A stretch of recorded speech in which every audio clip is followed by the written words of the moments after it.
What's your name, Beaver? Mabel? And we draw Mabel Tanaka from Hoppers in 4 different styles. Let's start off with the drip effect. Now, in a previous video, I talked about the drip effect, but it's going to be this kind of drip. Now, before we get too close into the video, I know what everyone's thinking, but hey, in a recent poll, Poppy Playtime won by a landslide. And, well, that is the truth, but the videos have been dipping, so I want to change it up, and we're going to work on Hoppers. So if that gets you angry, well then, I'm sorry.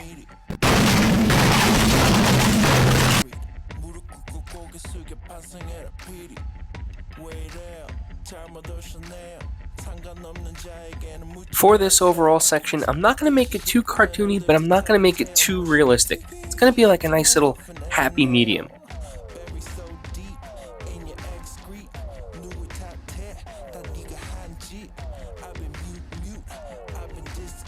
One thing that I did want to focus on is the coloring with the paint pens. I really want to make and showcase the fur and the fur textures throughout.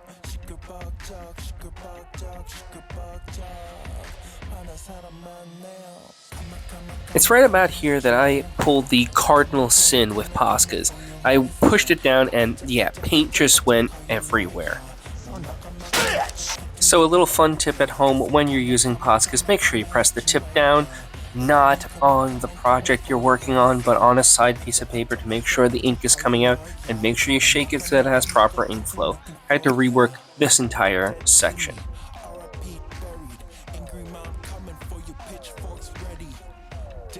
Last minute bright highlights popped in, and we're going to call this complete as we now move on to the notebook side. Now, I just want to take a moment to showcase something that I really love, because we're going to talk about notebooks, and this is what a notebook looks like, but this was the book that I actually hand wrote my original and sequel to my book that I am working on now.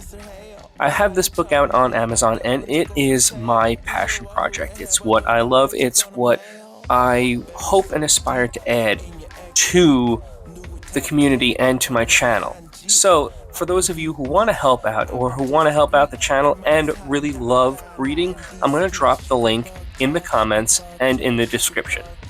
Now let's get back to the style. This is basically to make it look like a notebook. That fun feeling that we were getting in class when the teacher was boring as all heck and we just wanted to scribble something down. That is the homage that I really want to bring out. And shout out to Nick Moran for the one who is actually the creator of this style. It's a really cool style because it's the concept of childlike. It brings us back to those high school, middle school, and even elementary memories of just doodling page and having fun sometimes when classes were just a bit too boring.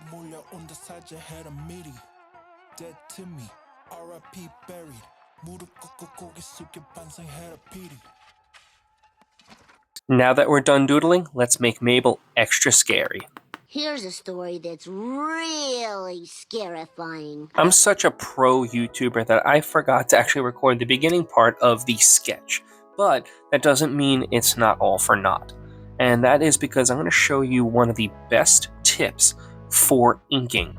At least that's what I like to do when I'm working on my inking, and that is by working with a medium grade ink first and establishing the darks. And this is where we're going to basically map out on the image where all of our darkest darks are and middle tones are with our inks.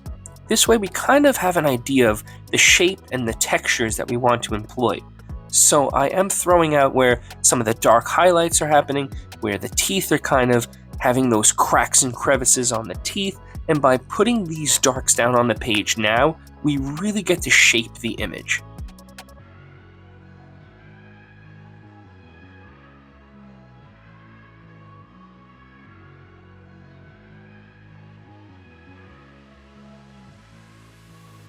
Now I want to punch in those really dark darks, and that's how we're going to actually shape all the 3 dimensions, the pulled skin, the wicked tongue, all the scratching scrapes across the sides of the face. That's where all the textures and the details come out of, is these dark, jagged darks that are just popped right on the page.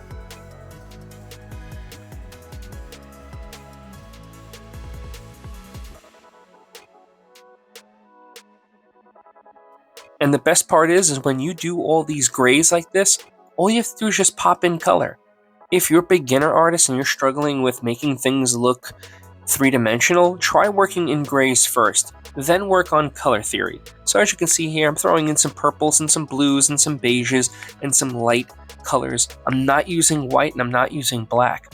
But now we can throw down the nice little skin fur texture, and because we have those grays, it automatically gives us a cool little 3D effect.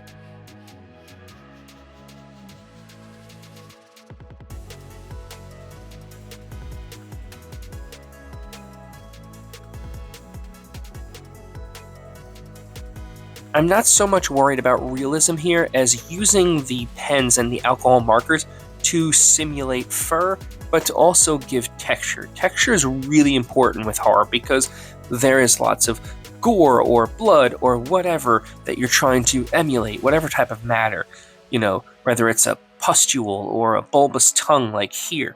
So we want to use the darks and the lights to really punch up and ramp up all of the details. I love this scary thing, but now let's make it realistic. Well, with an addendum, we're going to make it Pixar. And what I mean by that is we want it to look exactly or as close to as we can to what is in the movie.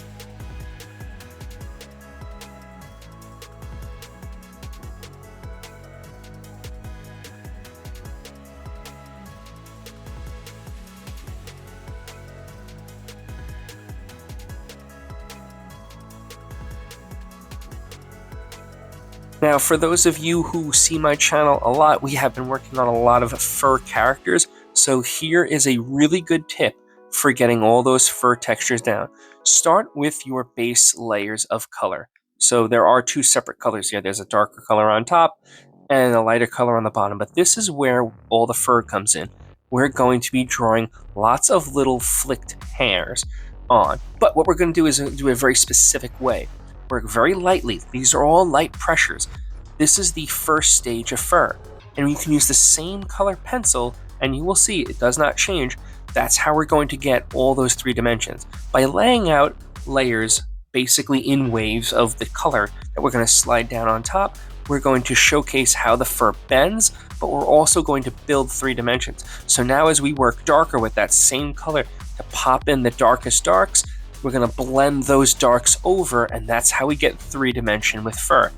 This little section that I've been working on right here took me about a half an hour by itself of just flicking in tiny little hairs, but also using the darks to map the curvature of the face.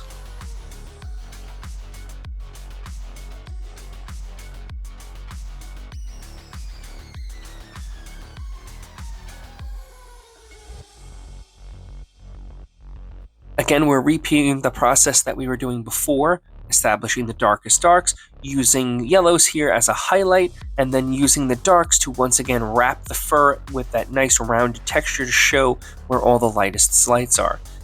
We're going to repeat the process again here on the top, but I don't actually have to go too far because this is a little bit darker. So what I want to do is actually use a darker brown to pull the fur around the eyeball, up and around, and that's how once again we're going to get that nice 3-dimension feel.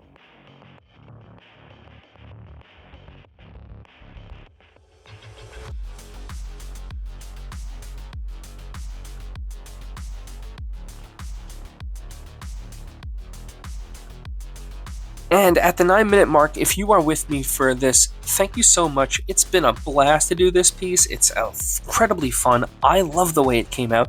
Please do me a favor, hit that like button, hit that subscribe button. It helps me out. It lets YouTube know that you really like the content. And if you like the tips and tricks along the way, then please do me a favor, hit that like button, hit that subscribe button, because we are just about finished with these last little details with the paint pen and the little ink marker as we call this piece complete. And I want to know, what was your favorite section?